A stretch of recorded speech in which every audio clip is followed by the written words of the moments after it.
রাজশাহী বাংলাদেশের এক আলোকিত ও পরিষ্কার শহর হলো এই রাজশাহী, যার সৌন্দর্য ও নিয়ম কানুন আসলেই মনোমুগ্ধকর। বাংলাদেশের পদ্মা নদীর গাঁও ঘেঁষে অবস্থিত এই রাজশাহী শহর। এই শহরে দেখার মতো আছে মেলা কিছুই। আপনারাও কেমনে ক্যাঙ্কা করে কুটি থেকে আসবেন আর কি কি দেখবেন সবকিছুই আস্তে আস্তে দেখাবো ভিডিওর মাধ্যমে। আর আজকে হলো আমাদের রাজশাহী শহরের প্রথম দিনেই আমরা কুটি কুটি যাই, সেগুলোই দেখাবো ভিডিওর মাধ্যমে। তার আগে হাঁটো ভিডিও শুরু করে দেই।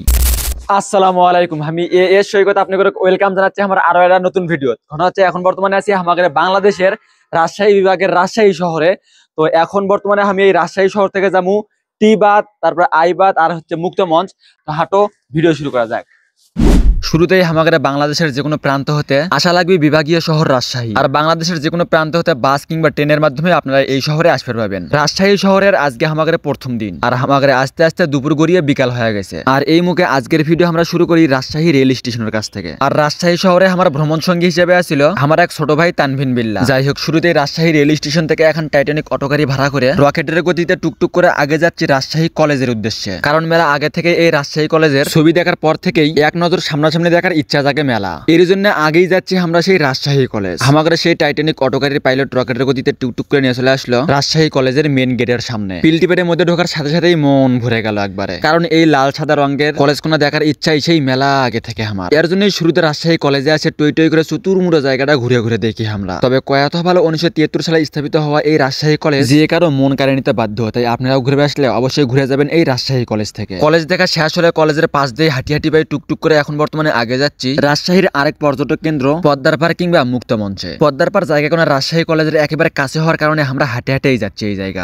আর এই যে এটা হলো সেই মুক্ত মঞ্চ, যা রাজশাহী কলেজ থেকে প্রায় 7 থেকে 8 মিনিট হাঁটাহাঁটি করলে এই জায়গাতে আপনারা পৌঁছে যাবেন। এই জায়গা কোনো মূলত প্রতিনিয়তই নাচ গান নাটক কিংবা প্রতিনিয়তই কনসার্ট হয়ে থাকে। আর মানুষজন বসার জন্য বেশ সুন্দর করে গ্যালারি দেওয়া আছে এই জায়গা। আর এই জায়গা কোনো হলো সম্পূর্ণ উন্মুক্ত, যার কারণে এর নাম মুক্ত মঞ্চ। মুক্ত মঞ্চের কাছেই আবার আছে আই লাভ রাজশাহী। রাজশাহী ঘুরে বেড়াচ্ছে স্মৃতি করে রাখার জন্য আই লাভ রাজশাহীর কাছে যায় ছবি না উঠলে কি হয়, এর জন্য হালুবালু করে আসে বসে পড়ছি এই যে আই লাভ রাজশাহীর সামনে। ফটাফট একটা ছবি ওঠার পরে দেখলাম একের পর একজন যাচ্ছে আর একজন আসছে, ইনকে করে একের পর এক সিরিয়াল লাগিয়ে আছে ছবি ওঠার জন্য। আর এই আই লাভ রাজশাহী মূলত এখন রেস্টুরেন্টের মাঝখানে লেখা। আর এই রেস্টুরেন্টের এরিয়াটাও বেশ বড় আর বেশ সুন্দর জায়গা। যাই হোক, এর পাশে আবার আছে পদ্মা নদী। আর এই জায়গাটা পদ্মা নদীর পারে হওয়ার কারণে এর নাম পদ্মার পার। একেবারে পরন্ত বিকালে বেশ সুন্দর এক সময় কাটানোর জন্য এটাই হলো এক পারফেক্ট জায়গা, যার সামনে আঁকা বাঁকা ভাবে বয়ে গেছে পদ্মা নদী। পারে আবার আছে ছোট বড় অসংখ্য বেশ কয়েক প্রকারের গাছ। আরেক মোড়ে সাইডে বিশাল এক উন্মুক্ত জায়গা পড়ে আছে, যে এই জায়গায় বসে থেকে সবাই সময় কাটায়। যাই হোক, এই মুখে আমাদের পদ্মার পাড় দেখা শেষ হলে জনপ্রতি 20 টাকা করে এখন টাইটানিক অটো গাড়ি আবারও ভাড়া করে নিয়ে সেই অটো গাড়ির পাইলট রকেটের গতিতে টুকটুক করে আমাদের নিয়ে চলে আসলো এই রাজশাহী শহরের আরো এখন পর্যটক কেন্দ্র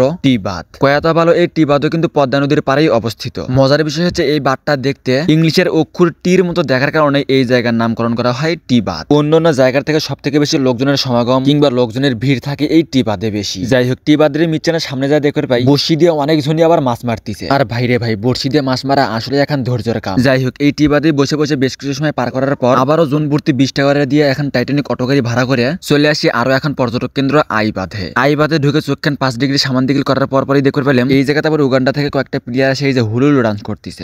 থুক্কু মানে তারা এই যে খেলার প্র্যাকটিস করতেছে। যাই হোক, আমরা এখন বর্তমানে যে জায়গাটা আছি এটা হচ্ছে আই বাঁধ। আর এই আই বাঁধটাও কিন্তু পদ্মা নদীর পাড়েই অবস্থিত। মজার বিষয় হচ্ছে এই বাঁধও ইংলিশের অক্ষর আই এর মতো দেখার কারণে এই জায়গার নামকরণ করা হয় আই বাঁধ। আরো এখন বিষয় কয়টা ভালো, এই রাজশাহী পদ্মা নদী পার হওয়ার পরেই কিন্তু ভারতের সীমানা। যাই হোক, পদ্মার পার টি বাঁধ আই বাঁধ যে জায়গাতে আপনারা যাবেন সেই জায়গাতে কিন্তু টাকার মাধ্যমে ঘোরাঘুরি করার জন্য এই যে নৌকা পাওয়া যাবেন। মন চাইলে নৌকাত ঘোরাঘুরি করেন, তবে নৌকাত ওঠার আগেই দামাদরটা মিটে নিয়েন। হামাগারে করা আজকের ভিডিও এই পর্যন্তই। ভিডিও ভালো লাগলে অবশ্যই শেয়ার করবেন, লাইক কমেন্ট করে পাশে থাকবেন। আর আজকের ভিডিও কিডা কুড়ি থেকে দেখলেন সেটা অবশ্যই কমেন্ট করে জানিয়ে দিবেন। সেই সাথে আমাদের নতুন দর্শক হয়ে থাকলে অবশ্যই আমাদের এএস সৈকত অফিশিয়াল ইউটিউব চ্যানেল সাবস্ক্রাইব ও এএস সৈকত ফেসবুক পেজ ফলো করবেন। আজকে এই পর্যন্তই। সকলেই ভালো থাকবেন, সুস্থ থাকবেন, মন্দ হতে দূরে থাকবেন।